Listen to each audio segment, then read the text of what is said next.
Eh bien, bonsoir à tous. Jumpseat est en direct d'Atlanta, en Géorgie, pour le salon Verticon, le nouveau nom de Delhi Expo. Mais Oui, pas tant que ça, c'est ça. mais pas trop. Mais pas trop. Mais pas trop. Ben voilà, vous l'avez reconnu, c'est Voilà. Bruno Guimbal, mais pas trop quand même, non plus. Hier, c'était ton jour de gloire. Tu as présenté le G5 à la Terre entière. Et en particulier à Aerobuzz. On avait un compte à rebours hier là, qui démarrait à 8 heures. Mais le vrai compte à rebours, il a commencé il y a combien d'années, Bruno? C'est difficile à dire, mais dès qu'on a commencé à parler d'un biplace, tout le monde a dit mais le marché c'est le quadriplace, bien sûr, sauf que on n'a jamais vu personne démarrer comme ça dès le départ sur un projet un peu trop gros. C'est 100 fois plus difficile de faire petit quand on fait gros que de faire gros quand on fait petit. J'ai tout compris. Donc j'ai commencé par la première étape qui était de faire un biplace en me disant bon, il y en a pour quelques années, puis après on fait le quadriplace. Bon, quelques années, bon, c'est 20 ans. D'accord. Mais ça t'a pas empêché quand même de réfléchir, de penser Non, déjà non, on n'a jamais arrêté, mais d'ailleurs, même si on avait arrêté d'y penser, on aurait été ramené à l'ordre par tous nos clients, puisque depuis le premier jour, je pense que, pas le premier, mais le deuxième ou le troisième client qui est venu pour nous acheter un biplace, il a dit, mais vous pourriez pas plutôt me vendre un quadriplace parce que c'est ça que je veux. Moi, je veux acheter un hélico que vous faites parce que vraiment, c'est de bons hélicos. Mais en fait, ce que je veux, c'est un quadriplace. Et quelque part, on a vendu des biplaces à des gens qui tous auraient préféré acheter un quadriplace. Combien tu en as vendu d'ailleurs? On a vendu 400, ben 400. celui-là. Donc il y a cette filiation entre le R22, le R22, le lapsus, le G2 et le G5. Bon, je te parle plus, moi. Et donc, tu parles souvent de l'ADN qui passait de l'un à l'autre. Non, je parle du DNA. DNA. DNA. Oui, c'est à peu près la même chose, hein, à peu près, d'accord, oui. Voilà. Ouais. Ça s'exprime comment on le voit à l'extérieur ou comment on le voit à l'intérieur? La première chose, c'est que moi, je suis pretty much a rotor guy. J'ai travaillé 21 ans à Eurocopter. J'ai fait essentiellement des rotors, un petit peu parce que j'avais commencé comme ça, un petit peu parce que c'est quand même la partie un peu noble, comme dans un avion, la voilure. Tu peux enlever un petit peu, hein, c'est la partie noble. Oui, c'est la partie noble. Mais alors, c'est peut-être moins noble que le moteur dans un hélico, mais c'est ça qui donne le caractère à l'hélico. Il y a plus de différence entre un hélico, un rotor tripale et un rotor bipale qu'entre une voiture qui a le moteur à l'avant et une voiture qui a le moteur à l'arrière. On n'en fait plus trop de voitures avec le moteur à l'arrière. Il y a la Twingo. Il y a Porsche qui fait des voitures avec le moteur Oui. à l'arrière, avec pas mal de succès même. Oui, oui. Ça fait 30 ans qu'on dit que c'est une solution qui est complètement obsolète, et 30 ans que Porsche fait les meilleures voitures du monde avec un moteur à l'arrière. Moi, je pense à la Twingo, toi, tu penses à la Porsche. Non, moi, je ne pense pas à la Porsche, je roule plutôt en Renault qu'en Porsche. Le fait est qu'une bonne solution, c'est celle à qui on croit pendant très longtemps. Et c'est vrai que les rotors multipales, c'est la bonne solution du moment. Et moi, je ne suis pas prêt, pour quelque raison que ce soit, de changer. En plus, ça fait quand même bientôt 40 ans que je travaille sur des rotors tripales ou quadripales ou 5 pales. Pentapale. Pentapale, oui. Je la peins en gris en général. Ça fera un short parce qu'elle est pas mal celle-là quand même. Ben, j'essaye de me tenir à niveau, quoi. Oui, bien sûr. Quand je suis avec Frédéric Berthe. Alors, mais on passe du 3 au 4 pales. Alors, oui. Dis-nous pourquoi. Il y a deux règles en hélico. La première règle, c'est qu'il y a les rotors bipales et il y a les autres. Donc ça, moi, j'ai choisi mon camp bien clairement. Hein, les rotors bipales, c'est pas pour moi, c'est pour les autres. Et la deuxième règle, c'est quand on fait des rotors qui sont pas bipales, plus il y a de pales, moins il y a de bruit, moins il y a de vibrations, moins il y a d'emmerdement. Et plus il y a de pales, plus c'est cher. Et plus c'est cher à fabriquer, plus c'est cher à entretenir. Et il y a une règle qui dérive de la première, c'est pour l'ingénieur qui conçoit le rotor, plus il y a de pales, plus les pales ont un allongement élevé. Donc le cabri... L'allongement, tu nous rappelles la définition? Alors l'allongement, c'est comme une aile de planeur, c'est le rapport entre la corde et le rayon. C'est plutôt le rapport entre le rayon et la corde. D'accord. Donc le cabri G2 a un allongement de 20, c'est ce qu'il y a de plus élevé sur le marché. Mon démonstrateur avait même 21, c'était un record. Pour le G5, on a démontré qu'on savait faire jusqu'à 20. Et pourquoi c'est compliqué d'ailleurs? Pourquoi il faut le démontrer? Parce que la pale devient fine et elle devient plus complexe. Plus une pale est élancée, plus elle est difficile à fabriquer. Il faut garder de la rigidité quand même. Alors, il y a deux raisons. C'est qu'une pale, il lui faut beaucoup d'inertie pour l'autorotation. Donc, particulièrement pour le G2, on voulait une forte inertie. Et on voulait une inertie 2 fois plus élevée que celle du Robinson R22. Et on a 1,5 fois moins de pales. Donc, ça veut dire que chaque Non, pale, 1,5 fois plus de pales. plus, pardon, Oui, je suis plus, quand même. plus de pales. Ça veut dire que chaque pale doit être à la fois 2 fois plus lourde et 2 fois plus fine. Et donc, si on dessine de la même façon un quadripale qu'un bipale, ben la pale, elle touche le sol sous son propre poids. Et donc, c'est quelque chose qui est très compliqué quand on conçoit une pale, de garder une grosse inertie et un grand allongement. D'accord. Donc, la pale du Robinson, par exemple, est faite de mousse et d'aluminium. La pale du Cabri est faite de tungstène et d'acier Et de calisson aussi. et de fibre de verre, qui a la fibre de couleur verre. du calisson, mais pas le même prix. D'accord. C'est Et ça, vous le faites en interne, vous avez ce oui, savoir-faire. oui.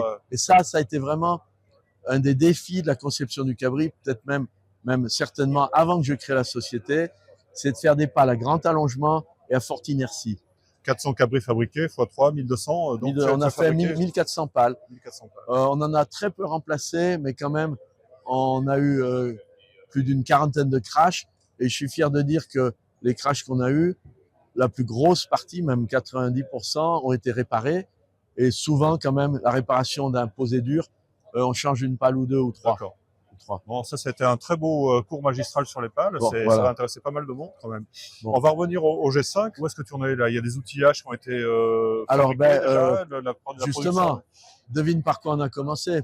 par les pales. Par les pales. Oui. Donc, puisque c'était un défi d'allongement. C'est même un supplice de la pale. Oui, si je peux le dire.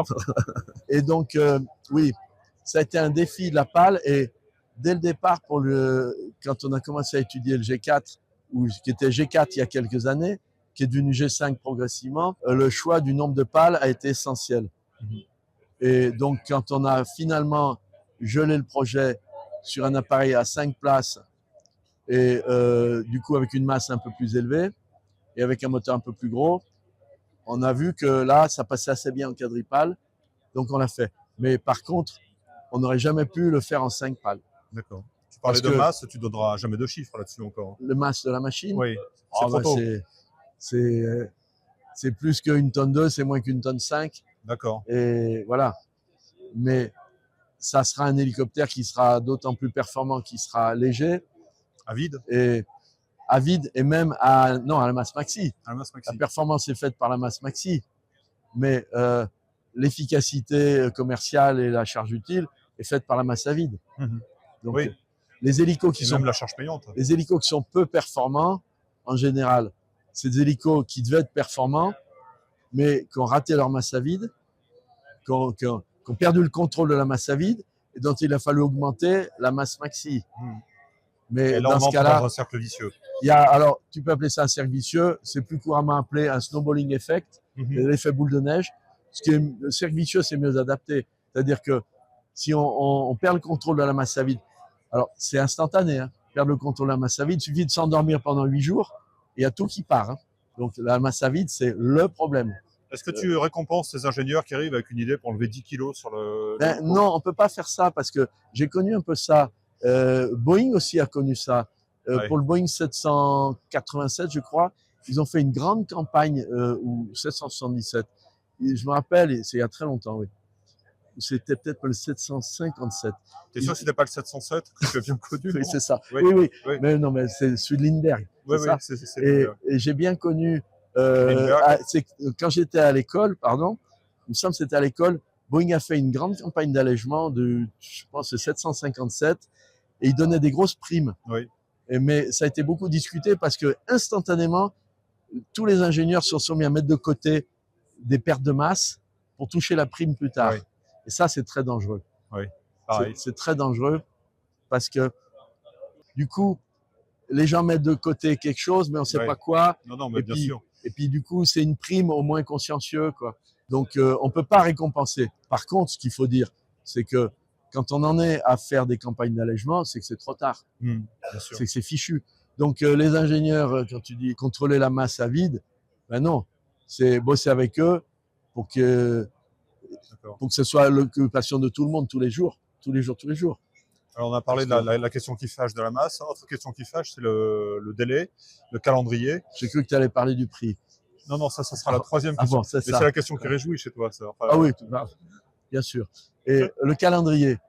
Et les gens qui affichent des calendriers ambitieux, c'est quand même quelque chose à double tranchant parce que c'est sûr que c'est motivant, mais c'est sûr qu'il faut être préparé à le modifier parce qu'on contrôle pas tout, pas du tout. On contrôle pas les partenaires, on contrôle pas la certification et puis on contrôle pas la technique. Celui qui dit qu'il maîtrise le calendrier de développement d'un avion ou d'un hélico parce qu'il a fait un très bon. Alors, il y a une expression que j'ai subie, c'est le Risk Alleviation Program. Hein? Alors ça, c'était ce que Airbus faisait il y a 20 ans. Il lançait une très grosse étude en disant tout ce qui peut arriver et tout ce qu'on fera si ça arrive. Mmh. Alors ça, c'est un truc, j'ai jamais compris comment ça pouvait marcher. J'ai jamais vu que ça ait marché D'ailleurs, ça marchait pas. Je citerai pas de nom d'avion gros porteur fabriqué en Europe. Avec 4 moteurs. Avec 4 moteurs et qui à l'époque avait un très agressif Risk Alleviation Programme. Mais un jour, il y a un sous-traitant qu'on avait en commun. Il nous a dit, on a passé plus de temps à étudier les risques dans tout ce qu'on a fait pour cet avion qu'à faire tout ce qu'on a fait pour vous. Et à la fin, il nous a dit, rien qui s'est passé comme on avait prévu en termes de risques. Moi, j'ai vécu ça aussi. Donc, donner un calendrier, la première question, c'est à quoi ça sert de donner un calendrier? En général, les gens qui donnent un calendrier, c'est pour lever de l'argent. Moi, tant que je n'en ai pas besoin, je ne donne pas de calendrier. Maintenant, le jour où il faudra qu'on prenne des commandes fermes et qu'on demande un gros acompte, on serait peut-être obligé de donner un calendrier. Et justement, ça, c'est à quelle échéance? Depuis ce matin en particulier, même c'est bien avant, je suis harcelé de gens qui me disent quand est-ce qu'on peut donner un acompte. Je ne citerai pas un programme anglais qui a levé un grand nombre d'acomptes et qui est incroyablement riche depuis ce moment-là. Là, on parle d'un petit hélicoptère de place. Non, plus que 2 places d'ailleurs. Oui. Non, 4 places. Oui, 4 non, places. oui. Ça n'a pas été très comparable au G5 en termes de taille globale et de puissance. Mais bon, moi, je galère pour trouver quelques millions et ils en ont levé 50. Tu n'as pas pris la compte, tu n'as rien signé pour l'instant. Est-ce que tu as vendu des G2 sur le salon? Est-ce que c'est un bon moment et un bon endroit pour vendre des hélicoptères? Traditionnellement, le salon, c'est pas un bon endroit pour vendre des hélicoptères, mais donc quelquefois, on a des bonnes surprises. On a eu quelques bonnes surprises. Quand on arrive en espérant rien, on n'a pas de mauvaises surprises. Oui. Et de temps en temps, il y a une bonne surprise. Par contre, c'est très important quand même pour préparer les coups d'après, pour montrer qu'on est toujours là. Et ça, on a souvent vu des gens venir après un salon à dire « Ah, vous êtes encore en activité? Bon, donc maintenant, je vais vous acheter un hélico. » Le salon, c'est pas le bon endroit. Par contre, ici, il y a quelque chose de particulier, c'est qu'on est aux États-Unis et qu'on organise le salon avec notre partenaire américain qui s'appelle Précision Hélicoptère et qui est dans l'Oregon et qui s'investit énormément pour le cabri parce qu'ils y croient, parce qu'ils en ont acheté, qu'ils les ont aimés, parce qu'ils s'activent bien. Et le salon, c'est un moyen pour eux d'inviter tous leurs prospects des 4 coins des États-Unis. Parce que quand tu veux vendre, quand tu es dans l'Oregon et que tu veux vendre un hélicoptère à quelqu'un qui est en Floride, tu lui dis pas venez me voir en Oregon, hein, parce qu'il y a juste 6000 km. Mmh. Et par contre, Précision, ils viennent ici, que le salon soit ici à Dallas ou en Californie, Anaheim, ils invitent tous leurs prospects américains et ils viennent.